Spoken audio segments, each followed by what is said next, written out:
യുഗങ്ങളുടെ കാലപ്രവാഹം പോലും സ്തംഭിച്ചു നിൽക്കുന്ന ഇടമാണ് കൈലാസം. അവിടെ ഭസ്മം പൂശി ജടയിൽ ഗംഗയെ ഒളിപ്പിച്ച് സർപ്പത്തെ ആഭരണമാക്കി മഹാദേവൻ 1000 വർഷത്തെ ധ്യാനത്തിൽ നിന്നുണർന്നു. ശാന്തമായ ആ അന്തരീക്ഷത്തിൽ നന്ദി മഹാദേവനോട് ഒരു സംശയം ചോദിച്ചു. സ്വാമി, അങ്ങ് ത്രിലോകജ്ഞാനിയാണ്. അങ്ങയുടെ ശക്തിയും ഐശ്വര്യവും അളവറ്റതാണ്. അവിടുത്തെ ഒരു ചെറു പുഞ്ചിരിയിൽ ഈ പ്രപഞ്ചം നിലനിൽക്കുന്നു. എന്നാൽ എന്റെ മനസ്സിൽ ഒരൊറ്റ ചിന്ത മാത്രം അവശേഷിക്കുന്നു. ഈ ലോകത്തിൽ അങ്ങയുടെ ഹൃദയത്തോട് ഏറ്റവും അടുത്തു നിൽക്കുന്ന ഏറ്റവും പ്രിയപ്പെട്ട വ്യക്തി ആരാണ്? മഹാദേവൻ മൃദുവായി പുഞ്ചിരിച്ചു. ആ പുഞ്ചിരിയിൽ കോടിക്കണക്കിന് നക്ഷത്രങ്ങളുടെ പ്രഭയുണ്ടായിരുന്നു. നന്ദി, നീ എണ്ണമറ്റ യുഗങ്ങളായി എന്നോടൊപ്പം താങ്ങും തണലുമായി നിലകൊള്ളുന്നു. എന്റെ എല്ലാ ലീലാവിലാസങ്ങൾക്കും ഘോരമായ താണ്ഡവങ്ങൾക്കും നീ സാക്ഷിയാണ്. എന്റെ ശക്തിയെയും സ്നേഹത്തെയും കുറിച്ച് നിനക്കറിയാവുന്നത്ര മറ്റാർക്കും അറിയില്ല. എങ്കിൽ നീ തന്നെ പറയൂ, ഞാൻ ഏറ്റവും കൂടുതൽ സ്നേഹിക്കുന്നത് ആരെയാണ്? നന്ദി പെട്ടെന്ന് ആലോചിക്കാൻ തുടങ്ങി. എന്നിട്ട് അദ്ദേഹം പറഞ്ഞു, അങ്ങയുടെ പാതി ശരീരമായ ശക്തി, മാതാ പാർവതി. ശക്തിയില്ലാതെ ശിവനില്ല, ശിവനില്ലാതെ ശക്തിയുമില്ല. അത് തീർച്ചയായും മാതാ പാർവതി ആയിരിക്കും. മഹാദേവൻ സ്നേഹത്തോടെ തല ചലിപ്പിച്ചു. ഇല്ല നന്ദി, പാർവതി എന്റെ ശക്തിയാണ്, എന്റെ പകുതിയാണ്. എന്നാൽ ഞാൻ ഏറ്റവും കൂടുതൽ സ്നേഹിക്കുന്ന വ്യക്തി ദേവിയല്ല. ഇത് കേട്ടപ്പോൾ നന്ദിക്ക് ആശ്ചര്യമായി. അത്ഭുതം,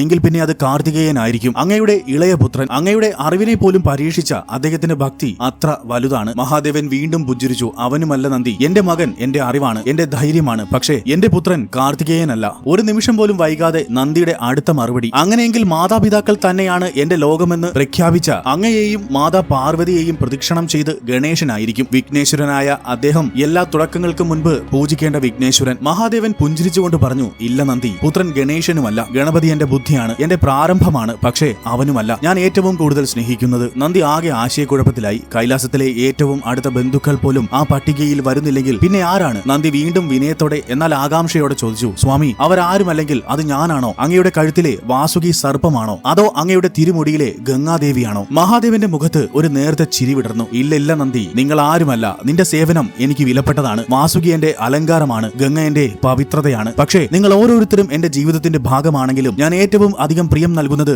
നിങ്ങൾക്ക് ആർക്കുമല്ല. നന്ദി ഭക്തിയോടെ ഭഗവാന്റെ കാൽക്കൽ വീണു. ക്ഷമിക്കണം പ്രഭോ, എന്റെ അറിവുകൾ അവിടുത്തെ സ്നേഹത്തെ അളക്കാൻ പര്യാപ്തമല്ല. എങ്കിൽ അങ്ങ് തന്നെ പറയൂ, ആരാണ് അങ്ങയുടെ ഹൃദയത്തിൽ ഒന്നാമത്? ശാന്തമായ പുഞ്ചിരിയോടെ മഹാദേവന് ഉത്തരം നൽകി, എന്റെ ഭക്തർ. സന്തോഷത്തിലും ദുഃഖത്തിലും ഐശ്വര്യത്തിലും കഷ്ടപ്പാടുകളിലും എന്നെ എല്ലാ ദിവസവും ഓർക്കുന്നവർ, ആത്മാർത്ഥമായി എന്നിൽ വിശ്വാസം അർപ്പിക്കുന്നവർ. അവർക്കെന്നെ കാണാനോ സ്പർശിക്കാനോ കഴിഞ്ഞെന്നു വരില്ല, പക്ഷേ അവരുടെ ഹൃദയത്തിൽ ഞാൻ ജീവിക്കുന്നു. അവർ മറ്റൊന്നിനേക്കാൾ എന്നെയാണ് പ്രിയപ്പെട്ടതായി കണക്കാക്കുന്നത്. അവരാണ് എന്റെ ലോകം. അവരെയാണ് ഞാൻ ഏറ്റവും കൂടുതൽ സ്നേഹിക്കുന്നത്. കാരണം ഒരു ഭക്തന്റെ സ്നേഹത്തിൽ സ്വാർത്ഥതയുമില്ല. ആ നിഷ്കളങ്കമായ സ്നേഹമാണ് ഈ ലോകത്തിലെ എല്ലാ ബന്ധങ്ങളെക്കാളും എനിക്ക് പ്രിയങ്കരം. നന്ദി കണ്ണുകൾ അടച്ച് ഭഗവാന്റെ ആ വാക്കുകളുടെ പൊരുളറിഞ്ഞ് സായുജ്യമടഞ്ഞു. മഹാദേവൻ തന്റെ ഭക്തർക്ക് നൽകുന്ന മഹത്തായ സ്ഥാനത്തെക്കുറിച്ചറിഞ്ഞ് അവന്റെ ഹൃദയം നിറഞ്ഞു. നന്ദികേശന്റെ സംശയം മാറ്റിക്കൊടുത്ത മഹാദേവന്റെ ഈ കഥ നിങ്ങൾക്ക് ഇഷ്ടമായാൽ ലൈക്ക് ആൻഡ് സബ്സ്ക്രൈബ് ചെയ്യൂ. ഹർ ഹർ മഹാദേവ്.